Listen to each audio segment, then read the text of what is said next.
You're welcome back. This is Newsfile. I'm your host, Samson Ladi Anyanini, and here is Samson's Take. And today I ask, make the law fix these. My plan was to talk about two things.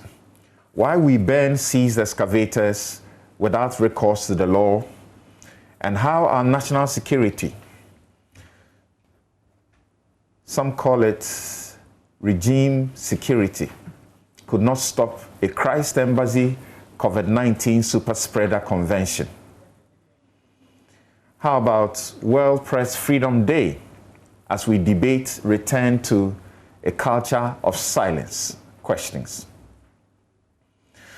The dilemma is not unusual, especially as some of you send me messages asking that I treat particular subjects of interest each week. Let me try a cocktail. I ask, what is the wisdom in setting seized excavators on fire when the law directs that they should be distributed among state entities that need them? The seizure implies the owners or users have broken the law on mining or some other law. The culprits must therefore be put before court, as must happen in an orderly society governed by the rule of law. The law, as amended in 2015, then requires the court, after it has convicted the wrongdoers, to order the state to confiscate any equipment or product it seized from the wrongdoer, allocate them, and then publish in the Gazette, call it the official state bulletin, the fact of the allocation within 60 days after giving it out. Why does the state seem to have difficulties in following the laws it makes by itself for its own purposes? Excavators are expensive and are not made for galamsey. Some local authorities procure excavators at great cost, which they use in building roads and other development work for the good of the community. I mean, the state buys and hires excavators for use for the public good. Who is it that believes it is wisdom to ban things you need and which you have acquired for free, to spend a fortune to buy them?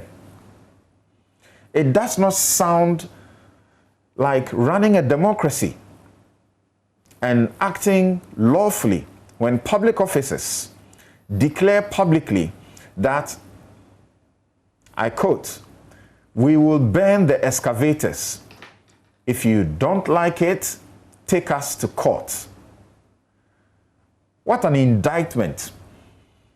What a shame to hear the state, with its awesome powers, insist that seized excavators, if not banned, would find their way back into illegal use.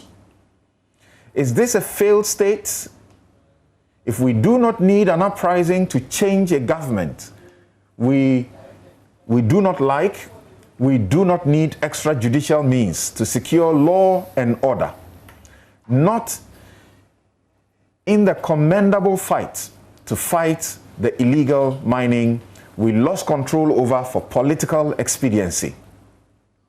And number two, I ask, just how is it that such a mammoth convention in the center of the national capital, involving busing of congregants from across the country, escaped the supposed watchful eye of the national security? I mean, a meeting of 10,000 people. The same national security that allegedly found ACP Agozo and others secretly plotting to destabilize the government. If nobody will answer for this, then a lot needs fixing in this country. The police announced a search for the church-going lawbreakers days after the event and after public outrage. Large religious gatherings are prohibited and church services have been limited to only 2 hours with the 1 meter social distancing rule.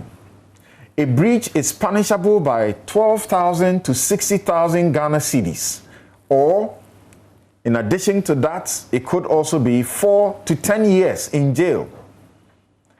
Thursday, police announced charging 3 leaders of the church and a manager of the Fantasy Dome.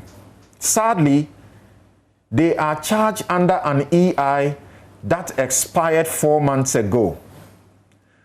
One issued in February, EI 37, also expired last month.